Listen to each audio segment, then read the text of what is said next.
पिछले क्लास में past perfect tense को बहुत अच्छे तरीके से पढ़े थे और जाने थे कि पास्ट परफेक्ट टेंस होता क्या है, और पढ़े हुए थे उसमें क्या कि पास्ट परफेक्ट टेंस जो होते हैं उनका यूज कैसे करते हैं हम लोग हिंदी स्टेटमेंट में, कैसे होगा तो समझ पाएंगे कि वो जो है पास्ट परफेक्ट टेंस है, और इंग्लिश स्टेटमेंट क्या दिया हुआ रहेगा जिससे कि समझ पाएंगे कि वो जो है पास्ट परफेक्ट टेंस है। तो अब जो है हम पास्ट टेंस का आखिरी टाइप्स जो है पास्ट परफेक्ट कंटिन्यूअस टेंस, जिसको कि हम अब एक्सप्लेन करेंगे, आपको बताएंगे कि पास्ट परफेक्ट कंटिन्यूअस टेंस जो है वो क्या होता है, और हम आपको बताएंगे कि पास्ट परफेक्ट कंटिन्यूअस टेंस किस प्रकार का हिंदी स्टेटमेंट दिया हुआ रहेगा, और आप समझ पाएंगे कि ये जो है पास्ट परफेक्ट कंटिन्यूअस टेंस का स्टेटमेंट है। या फिर हम आपको बताएंगे कि इंग्लिश स्ट्रक्चर, जिससे कि आप समझ पाएंगे कि किसी भी प्रकार का उस अगर स्ट्रक्चर पे अगर किसी भी प्रकार का अगर इंग्लिश स्टेटमेंट दिया हुआ रहेगा तो वो जो होगा क्या होगा, पास्ट परफेक्ट कंटिन्यूअस टेंस का स्टेटमेंट होगा। तो ठीक है, हम लोग स्टार्ट करते हैं पास्ट टेंस का जो आखिरी टाइप से पास्ट परफेक्ट कंटिन्यूअस टेंस। तो आप देखेंगे चौथा और आखिरी जो टाइप्स बचा है पास्ट टेंस का वो क्या है, पास्ट परफेक्ट कॉन्टिन्यूअस टेंस। ठीक है, पास्ट परफेक्ट कॉन्टिन्यूअस टेंस। अब ये क्या होता है, कैसे समझेंगे कि पास्ट परफेक्ट कॉन्टिन्यूअस टेंस होता है, तो हम आपको बता दें the past perfect continuous tense, the past perfect continuous tense which is used to indicate an action started, ठीक है, started in more past, ठीक है, and continuing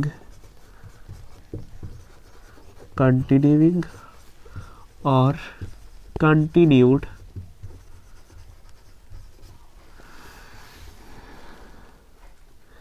in the less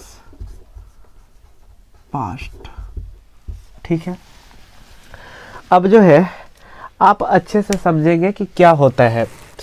the past perfect continuous tense which is used to indicate an action started in more past, यानी कह रहा है क्या कि हम वैसे एक्शन को इंडिकेट करने के लिए पास्ट परफेक्ट कंटिन्यूअस टेंस का यूज किया जाता है जो कि स्टार्टेड जो होना चाहिए वो मोर पास्ट में होना चाहिए, यानी स्टार्टेड जो होना चाहिए वो क्या होना चाहिए, मोर पास्ट में होना चाहिए, और वो क्या रहा हो, कंटिन्यूइंग रहा हो, क्या रहा हो, पास्ट टाइम में ही कंटिन्यूइंग रहा हो, और वो कंटिन्यूड रहा हो, यानी कहाँ तक चलते आया हो, तो लेस पास्ट तक, यानी जस्ट क्विकली रिसेंटली पास्ट में वो जो है खत्म हुआ हो। मेरे बात को समझिएगा, पास्ट परफेक्ट कॉन्टिन्यूअस टेंस को हिंदी स्टेटमेंट को पहचानने के लिए किस प्रकार के हिंदी स्टेटमेंट, यानी किस प्रकार का स्टेटमेंट रहना चाहिए जिससे कि आप समझ पाएंगे कि पास्ट परफेक्ट कॉन्टिन्यूअस टेंस का स्टेटमेंट है, तो हम आपको लिखवाए क्या कि the past perfect continuous tense which is used to indicate an action, यानी कह रहा है क्या स्टार्टेड इन मोर पास्ट, यानी एक्शन जो होना चाहिए स्टार्टेड कब होना चाहिए, मोर पास्ट में, और कंटिन्यूइंग यानी वो जो है कंटिन्यूइंग मूवमेंट में रहना चाहिए, और continued in the less past, और वो जो है लेस पास्ट तक क्या होना चाहिए, कंटिन्यूड रहना चाहिए। अगर इस प्रकार का जो स्टेटमेंट होगा वो क्या होगा, पास्ट परफेक्ट कॉन्टिन्यूअस टेंस का स्टेटमेंट होगा। अब अगर हम अपने लैंग्वेज में आपको समझाएं तो हम आपको बता दें कि यदि किसी भी हिंदी स्टेटमेंट का, ठीक है, स्टार्ट जो है वो मोर पास्ट में हुआ हो, और वो क्या हुआ हो कि कुछ दिन तक कंटिन्यूइंग रहा हो और वो जो है कंटिन्यूइंग मूवमेंट में ही समाप्त हो गया हो, कब? तो लेस पास्ट में, यानी रिसेंटली पास्ट में वो क्या हो गया हो, तो समाप्त हो गया हो। तो वो जो एक्शन होगा, वो जो स्टेटमेंट होगा, किस प्रकार का स्टेटमेंट होगा? तो पास्ट परफेक्ट कॉन्टिन्यूअस टेंस का स्टेटमेंट होगा। हम जो है इसको देखेंगे क्या कि एक्शन जो होना चाहिए वो क्या होना चाहिए, स्टार्टेड होना चाहिए मोर पास्ट में, और वो जो है कंटिन्यूइंग मूवमेंट में रहना चाहिए, और कंटिन्यूइंग मूवमेंट में ही वो समाप्त हो जाना चाहिए, कब? तो लेस पास्ट में। तो इस प्रकार के जो स्टेटमेंट होंगे वो क्या होंगे? तो पास्ट परफेक्ट कॉन्टिन्यूअस टेंस का स्टेटमेंट होंगे। ठीक है, तो जैसे हम कुछ एग्जाम्पल ले लेते हैं और एग्जाम्पल के थ्रू समझते हैं। जैसे रहेगा कि मैं पढ़ रहा था, क्या ये जो स्टेटमेंट होगा वो पास्ट परफेक्ट कॉन्टिन्यूअस टेंस का स्टेटमेंट होगा? तो उसके लिए हम आपको बोले क्या कि वो जो होना चाहिए, क्या होना चाहिए, पहले चेक कर लीजिए कि वो जो स्टेटमेंट है टेंस है या नहीं है। और यदि वो जो स्टेटमेंट यदि टेंस हो गया तो उसके बाद चेक करिए कि पास्ट टेंस है या नहीं है। ठीक है, आप चेक करेंगे क्या कि पास्ट टेंस है या नहीं है। तो आप जानते हैं कि टेंस होने के लिए क्या होना जरूरी है? तो वर्ब के साथ टाइम होना जरूरी है। ठीक है, और फिर आप जानते हैं कि पास्ट टेंस होने के लिए क्या जरूरी है? तो वर्ब के साथ पास्ट टाइम होना जरूरी है। वर्ब के साथ क्या चीज जरूरी है? पास्ट टाइम होना जरूरी है। तो जब आप देखेंगे कि मैं पढ़ रहा था, यानी यहाँ पे आप देखेंगे कि ये तो वर्ब है ही, और सर था जो है टाइम भी डिनोट कर रहा है, यानी नॉर्मल सी बात, ये तो सर टेंस होगा। तो हाँ भाई, ये रूल को तो फॉलो कर गया।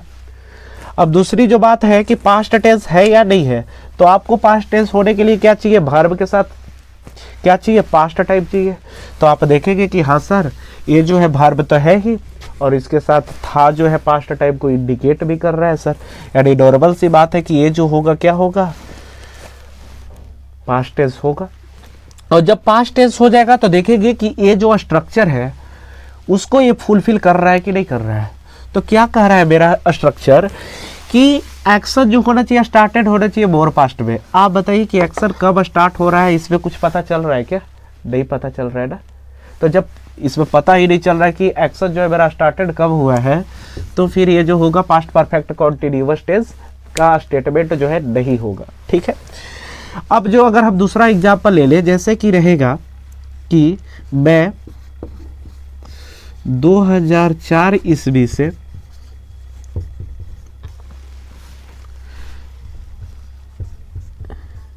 इस स्कूल में पढ़ा रहा था। मेरे बात को समझिएगा, हम क्या लिख दिए कि मैं जो हूँ 2004 ईस्वी से इस स्कूल में क्या कर रहा था? पढ़ा रहा था। आप मेरे बात को समझिएगा, यहाँ पे जो ही दिखे कि मैं 2004 ईस्वी से इस स्कूल में पढ़ा रहा था, यानी यहाँ पे जो मेरा हुआ, देखेंगे कि टेंस है कि नहीं, यानी पढ़ाने वाला जो एक्टिविटी है उसके साथ टाइम भी है, यानी टेंस हो गया। फिर देख लेंगे पास्ट टेंस है कि नहीं, तो उसके लिए देख लिए कि हाँ भाई ये जो है पढ़ाने वाला एक्टिविटी है, यानी वर्ब भी है, और उसके साथ क्या है? अब पास्ट टाइम भी है। नॉर्मल सी बात कि वो जो हो गया क्या हो गया? पास्ट टेंस हो गया। फिर उसके बाद देख लेंगे कि जब पास्ट टेंस हो गया तो इस रूल को फॉलो कर रहा है कि नहीं। तो इस रूल को फॉलो होने के लिए क्या चाहिए कि indicate an action started in more past, यानी एक्शन जो है स्टार्टेड होना चाहिए कब? मोर पास्ट में। तो आप देखिए अभी 2021 चल रहा है, 2004 है से हम इस स्कूल में पढ़ा रहे थे, यानी नॉर्मल सी बात है कि हम स्टार्ट कब किए थे? 2004 में। यानी बात मेरा ये है कि एक्शन जो मेरा स्टार्ट हुआ पढ़ाने वाला वो कब हुआ? 2004 में, यानी मोर पास्ट को इंडिकेट कर दिया।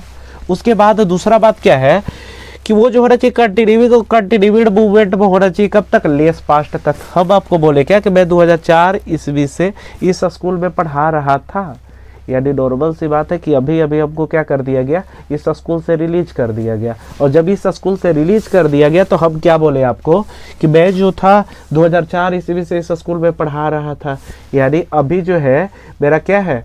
मेरा क्या है कि पढ़ाने वाला जो काम है वो रिसेंटली कंप्लीटेड हुआ है। तो रिसेंटली कंप्लीटेड हुआ है तो क्या हो जाएगा?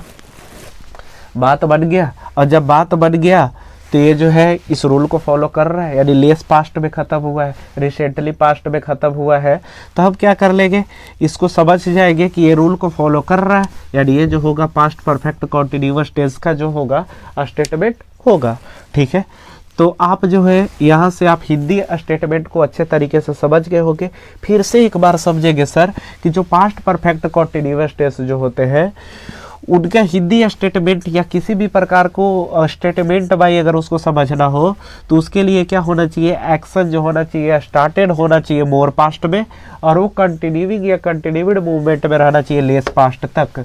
अगर ऐसा होगा तो वो जो होगा पास्ट परफेक्ट कॉन्टिन्यूअस टेंस का स्टेटमेंट होगा। ठीक है, तो आप इसको क्या कर लीजिए, नोट डाउन कर लीजिए। और फिर अब जो है हम आपको इंग्लिश स्ट्रक्चर बताएंगे, किसका इंग्लिश स्ट्रक्चर होता क्या है। ठीक है, आप नोट डाउन कीजिए।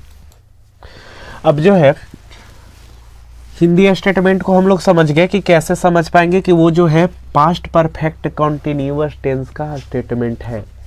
अब जो है हम आपको इंग्लिश स्ट्रक्चर देंगे और उसके बाद समझेंगे कि ये जो है पास्ट परफेक्ट कॉन्टिन्यूअस टेंस का जो है इस टाइप का अगर स्ट्रक्चर फुलफिल करेगा अगर कोई भी इंग्लिश स्टेटमेंट, तो वो जो होगा पास्ट परफेक्ट कॉन्टिन्यूअस टेंस का सेंटेंस होगा। ठीक है, तो आप देखेंगे इसका जो इंग्लिश स्ट्रक्चर होता है वो होता है subject plus had plus been plus V4 plus object plus four या सिंस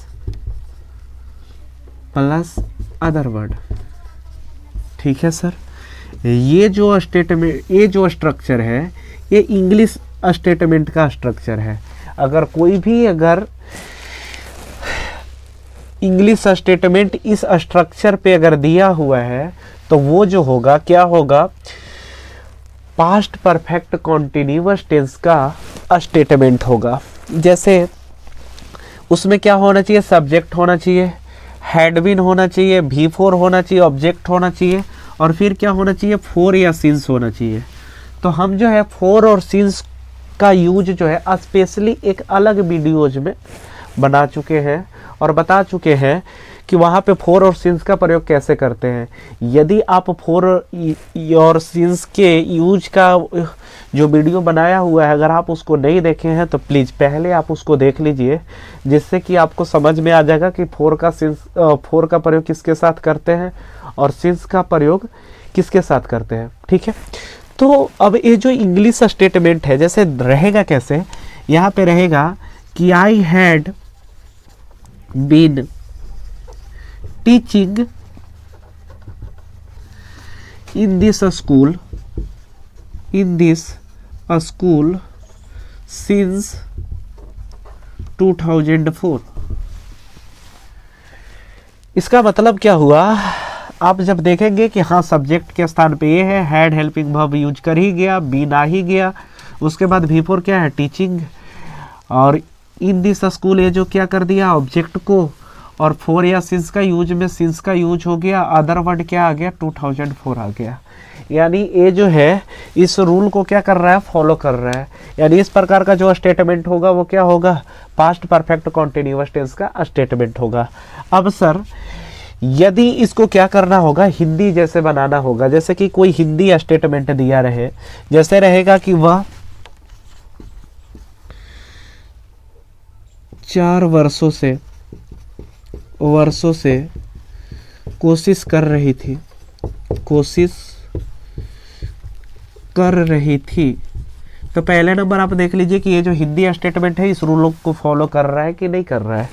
तो आप जब देखेंगे कि वह 4 वर्षों से कोशिश कर रही थी, यानी वो जो है अपना जो एक्शन है कोशिश करने की वो कब स्टार्ट की है, तो 4 वर्षों से, 4 वर्ष पहले, यानी मोर पास्ट में की है। और अब जा करके वो अपना कोशिश करना खत्म की है, क्योंकि जब आप पढ़ेंगे तो इस सेंटेंस से आपको फील होगा जैसे कि वह 4 वर्षों से कोशिश कर रही थी। तो जब आप देखेंगे कि 4 वर्षों से कोशिश कर रही थी, यानी 4 वर्षों से करते करते आकर के अब वो अपना जो है कंटिन्यूइंग मूवमेंट में जो है वो अपना एक्शन को क्या कर दी, क्लोज कर दी। यानी नॉर्मल सी बात कि इस रूल को फॉलो कर रहा है, यानी बात सही है। अब हमको इंग्लिश में कन्वर्ट करना है, तो इंग्लिश में कन्वर्ट करने के लिए हमको क्या चाहिए, सब्जेक्ट। तो सब्जेक्ट है क्या, सी, ठीक है। अब जब देखेंगे तो हैड बीन, यानी एक ही तो हेल्पिंग वर्ब है, यानी नॉर्मल सी बात है कि इसके साथ भी क्या लगेगा, हैड बीन का ही यूज होगा, यानी क्या हो जाएगा, सी हैड बीन, ठीक है। और कोशिश करना है, उसके बाद V4 क्या है, ट्राइंग, ट्राइंग, ठीक है। फिर क्या बोला कि 4 या सिंस, तो 4 या सिंस यानी 4 वर्षों से। हम आपको बताए थे कि 4 का जो यूज है हम लोग क्या करते हैं, इंडिफिनिट टाइम के लिए करते हैं, यानी 4 वर्षों से बोल रहा है, यानी 3 वर्ष 6 महीने ही हुए होंगे, बोल रहा है कि 4 वर्षों से, यानी नॉर्मल सी बात कि she had been trying for 4 hours. तो आप जो है यहाँ से इसको क्या कर लिए, तो आप हिंदी में से इंग्लिश में आप कन्वर्ट कर लेंगे। जब आपको इसी को नेगेटिव बनाना होगा, जैसे कि अगर हम बोल दें कि इसको नेगेटिव हमको करना है, नेगेटिव में चेंज करना है, तो नेगेटिव के लिए क्या करते हैं, हेल्पिंग वर्ब हमको दिखाई दे ही दिया, तब हेल्पिंग वर्ब में क्या कर लेंगे, नोट को ऐड कर लेंगे, यानी कैसे करेंगे, तो सी, ठीक है। और हैड बीन के बाद नोट नहीं लगाते हैं, नोट के बाद बीन लगाते हैं, बस इस बात को ध्यान रखना है, सी हैड नॉट बीन, ठीक है। और फिर क्या हो जाएगा, ट्राइंग फॉर आवर्स, और सॉरी ईयर्स, ठीक है। तो आप यहाँ से नेगेटिव, अब इसको इंट्रोगेटिव करना है, तो इंट्रोगेटिव करने के लिए क्या कर लेंगे कि ये जो हेल्पिंग वर्ब है इसको पहले कर लेंगे, बस इंट्रोगेटिव हो गया। और उसके बाद जो है ना, इंट्रोगेटिव सब्जेक्ट के बाद ही क्या लगाते हैं, बीन लगाते हैं। तो हम आपसे आशा करते हैं कि आपको पास्ट परफेक्ट कॉन्टिन्यूअस टेंस जो है बहुत अच्छे तरीके से समझ में आ गए होंगे कि कैसे उसका हिंदी स्ट्रक्चर होता है, उसका इंग्लिश स्ट्रक्चर क्या होता है, उसको नेगेटिव हम लोग कैसे बनाते हैं, उसका इंट्रोगेटिव हम कैसे बनाते हैं। तो ठीक है, आप इसको क्या कर लीजिए, नोट डाउन कर लीजिए, और नोट डाउन करने के बाद हम जो है आपसे मिलते हैं अब नेक्स्ट क्लास में, जिसमें कि हम आपको फ्यूचर टेंस के बारे में जानकारी देंगे और आपको फ्यूचर टेंस के बारे में आपको पढ़ाएंगे। तो ठीक है, आप इसको नोट डाउन कर लीजिए, और ठीक है, हम आपसे मिलते हैं नेक्स्ट क्लास में। Thank you.